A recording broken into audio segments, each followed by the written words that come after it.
ញោមប្រការណាសូមក្រាបថ្វាយបង្គំចំពោះព្រះជន្ម3នៃប្រត្រៃរតខ្ញុំប្រការណាសូមក្រាបថ្វាយបង្គំចំពោះប្រធេរានុធេរៈគ្រប់ព្រះអង្គខ្ញុំអាត្មាភាពសូមចម្រើនពរញាតិញោមក្នុងប្រទេសនិងក្រៅប្រទេសអាត្មាភាពឈ្មោះលាវផាណែតសពថ្ងៃគង់នៅវត្តគិរីចលសាកោះរងអាត្មាភាពមានប្រជជនអាយុ10ឆ្នាំបួសបាន3វស្សា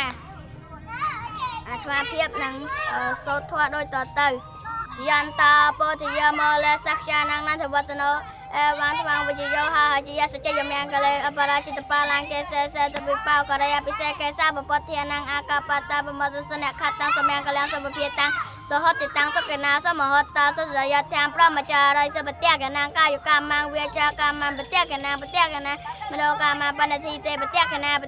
និកថ្វានលពន្តទេបតៈកណេណាមើល